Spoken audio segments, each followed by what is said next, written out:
So if you want to know how to prepare for a hurricane, or if you want to know what it's like living here in Houston and what you're going to have to deal with whenever you move here, stick around. We're getting after it right now.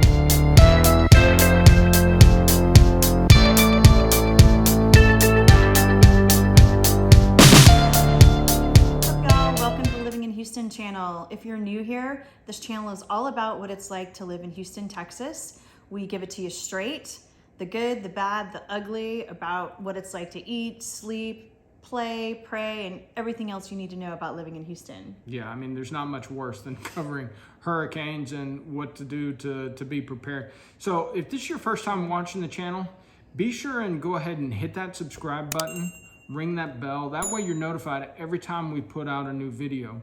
And look, Drew and I, we've been doing this. We get text messages, emails, calls from people from all over the country, all over the world, really. That's true.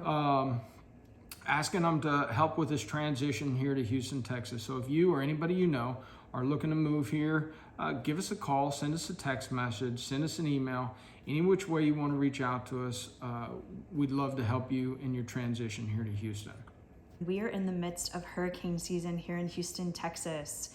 It started June 1st and it goes through the end of November. You need to get prepared. The last thing you want to have happen is to get caught off guard. If you're watching this, you've probably never experienced a hurricane or lived through one. If you have lived through one or feel like you know, stick around. We're probably going to cover something that you haven't thought of before. Absolutely. You don't want to wait until we're under a warning or a watch for a hurricane, because by then it'll be too late. If you're scrambling to put your list together, by the time you get to the store, the shelves will be empty. Panic buying and shopping is a very real thing here. So today we're going to walk you through how to prepare for a hurricane and what to expect if a hurricane were to actually hit Houston, which they do periodically. They do. I've lived through many in my lifetime. You'll likely want to take notes, or you can reach out to us after you watch the video. We've put together a handy checklist that's a great guide. So just let us know, put a comment down or email us, and we'll be happy to send you a copy of our checklist. Yep.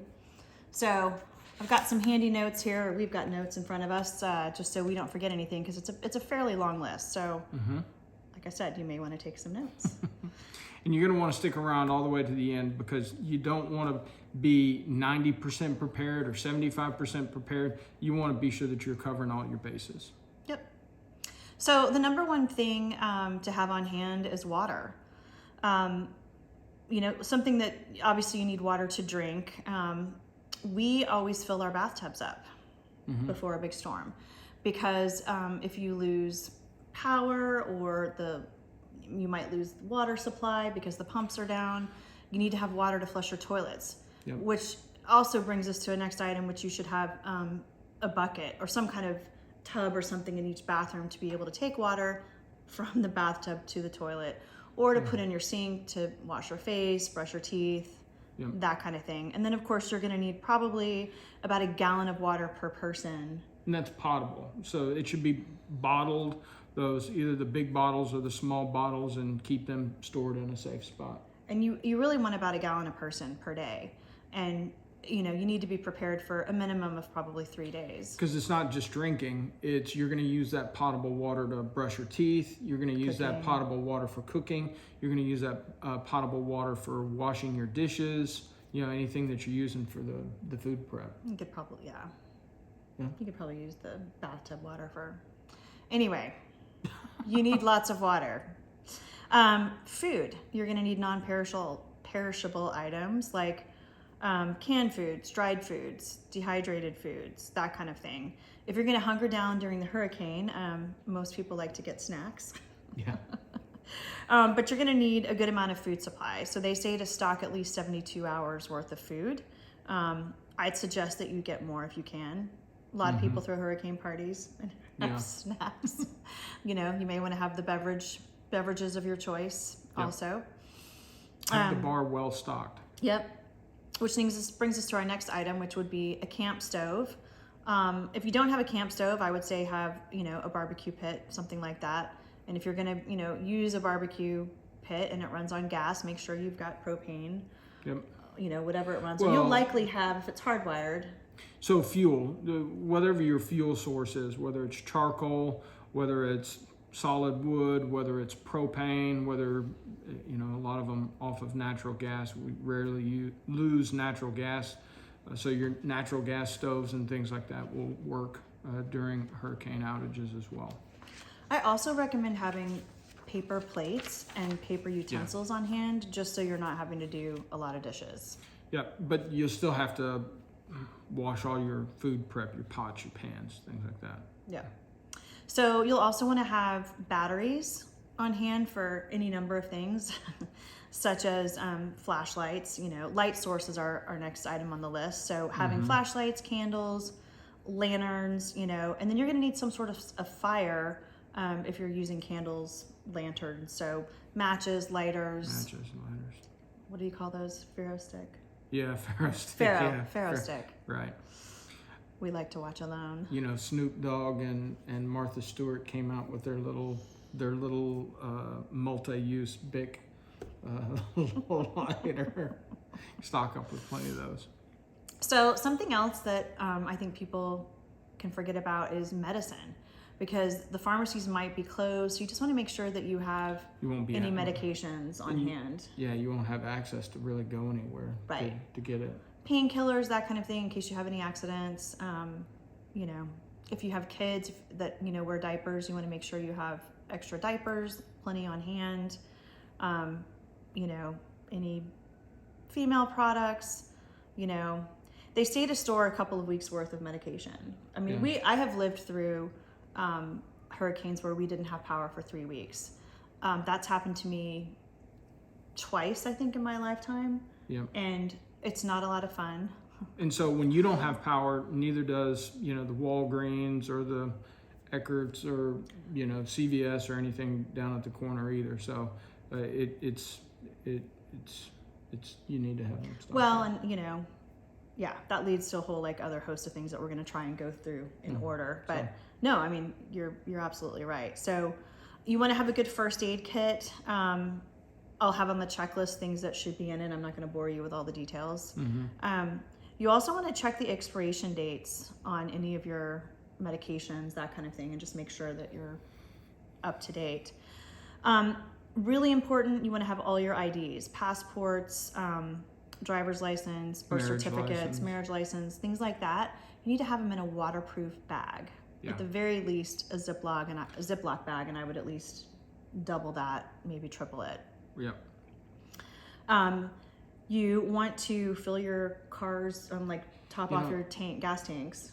Some people say store all that stuff in the freezer.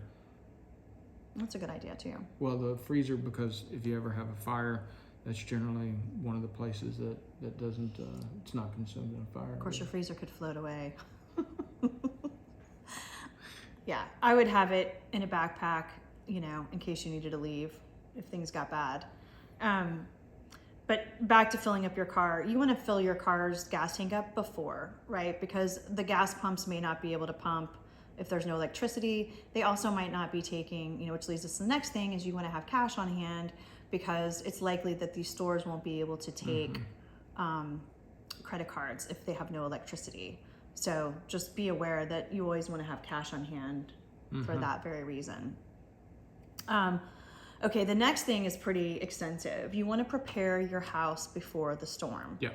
Things that people don't think about can just become horribly weaponized. Projectiles. Yeah, projectiles in the middle of a storm. So any patio furniture, window screens. You really should take your window screens off before the storm. We tell people usually to store them either in your garage or attic. You're going to want to likely put them up after the storm, because if you don't have power, you're going to want to be able to open your windows and not have mosquitoes get in. Yep. Because once the storm is past, it's going to be hot, humid, and you're going to have mosquitoes, and you're going to want to avoid having all those mosquitoes and other insects inside your house. Yep. So some people do choose to board up their windows, which offers extra protection for glass, because of course your neighbor may not remember to secure everything, bring everything inside. I mean, we just put everything inside of our garage. Yep. But just know that there could be things from all over that can wind up, oftentimes there can be little tornadoes inside of the hurricane. And so it's weird. My parents' house during the last hurricane, there was a tornado that went up their block, but it didn't affect their house. And their house was pretty much the only house that wasn't affected. It was pretty amazing. So, if you think that this is good stuff, you like it, be sure and hit the thumbs up. It really helps the algorithm, helps us get this information. And if there's something that you'd like to see us do differently or better, or a question that you have about this, please put it in the comment section. We love responding to your comments and your feedback. Absolutely. All right, so what's next on our list here? Well, let me just ask you, what's the worst hurricane? So what's some of the stories? What's the worst hurricane that you've ever, because they're sitting there going, okay, do these guys really know what they're talking about? What's the worst hurricane you've lived through? So the worst one I lived through was actually not in Houston. It was in Charleston, South Carolina. Okay. Well, actually, I'm sorry. There's been 2 hurricane, category 5 hurricanes that I've lived through. The worst one was probably when I was in Grand Cayman, which I should never have been in Grand Cayman for that storm. That's a whole other story. But my friend Jane and I flew into Grand Cayman. Everybody was flying out and we were flying in. We should have bought trip insurance. We had this really good deal and we should have, ding, ding, it's hurricane season. It's hurricane season. But the island hadn't been hit, in like more than 50 years, I don't think. And so sure enough, there was a direct hit. So we wound up, being evacuated. We had like one glorious day on the beach. It was so beautiful and fun and amazing. And then we wound up in a high school gym as a shelter, having to take our bedding from our hotel. And luckily, I'd lived through enough hurricanes that, I took Jane to the grocery store, bought a loaf of bread and some peanut butter. And we just had, water and some things that we would need in the shelter, because all they gave us in the shelter was one little can of Vienna sausages, which had like maybe 3 for the day. That was it. So that was pretty crazy. And then what about mainland? What about Houston, Charleston? What's your worst one? You said there was 2. So it was Ivan, I think, was Grand Cayman, and then what was the big Hugo? Hurricane Hugo. In Charleston back, was that 95? like 90 or early 90s? No, it was like even earlier. Anyway, I'd have to look it up to be exact on the dates, but my family actually evacuated to North Carolina, and the storm actually hit as far inland as we were. And it took us 5 days to get home because there were so many downed trees. And the storm actually hit the town we were in. So you guys evacuated. Y'all didn't. Right, because at the time we lived in, the lowlands, and we didn't have electricity there for 3 weeks. They had the town under martial law, and there was a 7 p.m. curfew every night, and you would drive up to the grocery store, which they had these big, you weren't going into the store, but they had these big trucks that had dry ice, and they would bring in food, and you would go up and kind of get your daily allotment. But at that time, we lived in a subdivision that only had electric, so we didn't have a gas stove. So I can remember cooking on fondue pots. We got very creative. It was my mom's birthday. She had a big birthday. I won't say which one it was, but let's just say that there were enough candles to actually light us up. Give us some light for the evening. So needless to say, you would say that you're very well qualified to... Oh yeah, I've lived, and those are just 2 that I've lived through, but those are probably the most dramatic. I mean, when I was in Cayman, we wound up getting evacuated off the island it was my only time ever to get to ride in a Gulfstream 3. So that was a fun experience. But yeah, I would not recommend it. Yeah. Not a good way to go to Grand Cayman. So back to our list, one of the things that I forgot to mention was trimming your trees and just picking up any dead limbs. Yeah. Because those can become big projectiles. So we already talked about keeping your propane tank full or having charcoal on hand. Again, you could, if you live in an electric only house or condominium or apartment, having fondue pots with having sterno on hand is actually not a bad idea. You can do a lot of things. It doesn't just have to be cheese. You could have chocolate. Soups. Yeah, you can do soups, that kind of thing. Having tools on hand to deal with the debris after the storm Yeah. is also really important. It's like you can't always wait for the National Guard or the city of Houston or your subdivision to come in and clear the streets. It's really whenever a hurricane comes around here, it's all hands on deck. Everybody's working, everybody's pitching in, and you don't want to be that guy or that gal who's sitting there waiting on your neighbors and everybody else to clear up your yard or your street. You really do see the best in people at these times. Yeah. Although there are, there can also be the dark element that will come out and. Yeah, but but I would say that the city of Houston just amazes me time and time again. When these things happen, you literally just see the best come out in people. That's true. And also another good story. You can't talk about hurricanes without telling one of the best stories ever. Which one? Okay, so we've got friends of ours that we've known for years who we knew both of them separately, even though they didn't know each other. Oh. They met met on Tinder and had their first Tinder date, the night that... It was actually Harvey. Yeah, the night that Harvey hit. So they got stuck together in the same place for, 3 days, 4 days? Mm-hmm. Couldn't go because the streets. They are now married. Now married. True story. True story. That was their first date, was Harvey hitting. Couldn't get home because of the flooding. Couldn't get home and had to just sort of wait it out together after meeting on their first date. So it's almost like going on a road trip. How long? Yes. Which is what we did. What we did on our first date. Yeah. So anyway, they're very happy. Yeah. Okay, so back to our list. You want to make sure that you're current on your flood insurance. And we highly recommend, if you own a home or a condo, that you get flood insurance. It's affordable, and if you live in Houston, get flood insurance. Yeah. It doesn't matter if you live in a flood zone area, floodplain area, you get flood insurance. And the other thing to know is that if a storm enters the Gulf, they don't write insurance policies. Nope. You can't even close on your house. Like if you're scheduled to close and a storm comes in that week and it's anywhere projected to hit, they'll postpone closing. If there's an active storm in the Gulf of Mexico, you cannot close. They won't write insurance, which means you can't close. So a battery operated radio is another, just in case. I mean, today we have all of our fancy devices, but batteries wear out, and if you don't have a source of a way to charge it, and it's unlikely that you're going to go out in your car to charge up your phone during the storm. Yeah. It wouldn't be very wise. Yeah, not wise. So if all your backups went out, it's a good way to kind of stay in touch and just know what's going on in the area. You're talking about batteries for a radio, so like you could have an old school. I'm talking about a battery operated radio. Right. For those of you youngins who don't know what those are, you can Google it.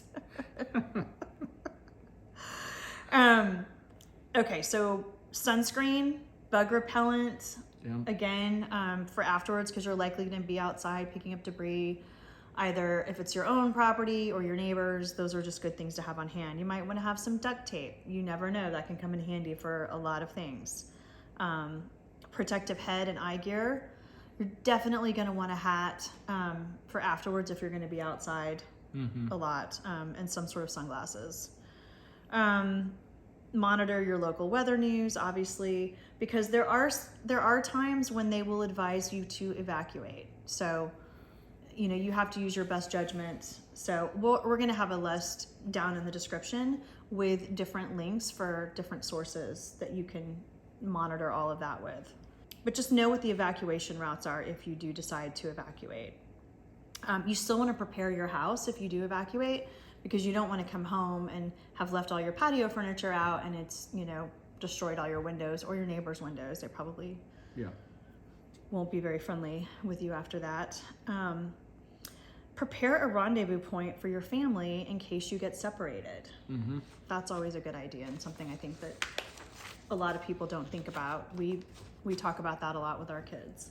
Yeah. You covered the evacuation routes, right? Knowing and understanding what's the quickest, fastest way, because Houston traffic is notoriously bad. Not as bad as like Chicago or Boston, but it's notoriously bad for the state of Texas. And if everybody's trying to evacuate or get out at the same time, knowing and understanding what's the most efficient way and what's the best way to go is going to be critical for you. Well, and that's why it's so important to actually watch the news and really keep an eye on what's happening and make that decision, you know, as early on as you can. Because when Rita hit, do you remember? Well, you weren't here, but that was just a total nightmare.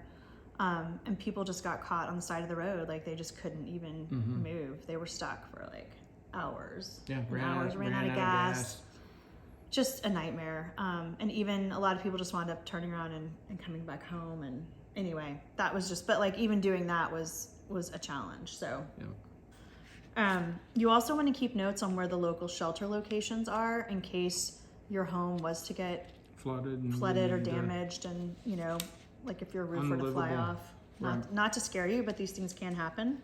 Oh, here's something that most people don't think about, and this kind of relates back to your insurance, is you need to make a list of everything you own and have just kind of an inventory of that. Because if you were to make an insurance claim, let's say your house flooded and you lost the whole first floor, you know, or if you had a one-story house, you know, whatever it is, you need to know what you have and have a list of all your valuables and just things that you need to replace. Yeah.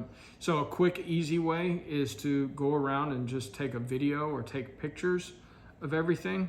But it's nice to have that plus the list in case you lose your phone or something, it gets damaged or you lose that, you've got some sort of backup. But it's better to at least have a video and have that on your phone than nothing at all. Make sure it's backed up to the cloud. Yep. It's kind of the next thing.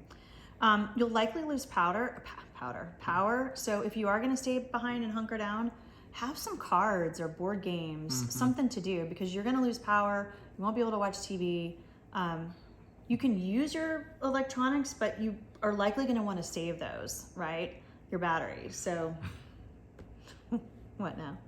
Well, it's going to be, you know, too hot and humid to do other things. True. Okay. Mr. Inappropriate. Oh my gosh. So we talked about to entertain yourselves. Yeah. So we already talked about keeping cash on hand because the ATMs may not be working. ATMs and the credit card stuff. I would prepare a few go bags in case you do need to leave. Just have them for emergency and have it prepped already. Or in case you're out and you get stuck. Yeah. So, you know, if you're a big family, if there's just one or two of you, having one bag is fine. But if you've got, you know, a bunch of kids, you're probably going to want to have multiple bags to have some food and some, you know, change of clothes, have some good comfortable shoes to wear, that kind of thing. Okay, so we talked about, I think we're pretty much kind of getting down to the end of our list. You know, we would just tell you, don't be reluctant. Yep. Don't ignore your preparation just because you don't live near the coast. Like I was telling you about when we drove inland, when we were living in Charleston, it still hit, you know, And the one thing about trajectories and forecasts, they're always wrong. If, you know, the most devastating hurricanes are the ones that weren't supposed to hit, and the big nothing burgers are the ones that are just barreling right down. So you can't ever assume that you know that it's going to miss us or it's going to hit us. These things always take an unexpected turn for someone. So don't shortcut your preparation just because you think or the weatherman thinks it's not going to hit. So the number one item I think that most people who live through a hurricane decide, you know, that they're going to absolutely invest in afterwards, if they don't have one already, is a generator. Yep. And you can buy the generators that run on gasoline. They're super loud. They keep everybody on the whole block awake at night. You can get them run on diesel. And people also often have accidents, right? They don't know how to run them, and they wind up dying from breathing in the fumes and carbon monoxide poisoning. That just gets a little crazy. So you really need to know what you're doing if you're going to purchase one of those. But you can also get them, you know, where they're hardwired into your house, like a Generac. You know, they're obviously more expensive, but you can run your whole house. And we're not saying Generac. I mean, there's Generac, there's Kohler, there's a whole bunch of Hondas, there's a whole litany of whole home generators out there that you can tie right into your natural gas system at the house. And they even have a new cool thing that I thought I made a note on, and now I've somehow forgotten it, but I'll put it in the notes. It's like a new type of energy source. It's not like a full generator, but you can run a certain number of things. Like you could, yeah. It sounded pretty efficient. So final words, you know, little preparation today equals a big fat peace of mind tomorrow. Having that checklist and having it filled beforehand just makes things a whole lot easier. You know, typically I feel like we start to see these storms more like August, September. Yeah. But you know, you never know. So my final word is I always like to say, you don't wait till you're thirsty to start digging a well. You don't wait until there's a hurricane in the Gulf to start planning and thinking ahead. You don't wait until it's too late to prepare for yourself and your family. So it's tough times whenever, no matter what, no matter how prepared you are. It's even tougher if you aren't prepared. Absolutely. All right. So, hey, you've stuck around this long, go ahead and give us that thumbs up. Let us know how much you liked it. And look, if you want us to cover some different things, if you more topics, more stories you want to hear about, tell us in the comments. And look, we put this video out here to help inform you. If you or anybody else you know looking to move here to Houston, you're going to want to work with people that know and understand and who've lived through these scenarios and have been in these scenarios for a long time. So give us a call, send us a text message. Any which way, we'd love to help you and your family move here to Houston. Absolutely. Until next time. Bye-bye.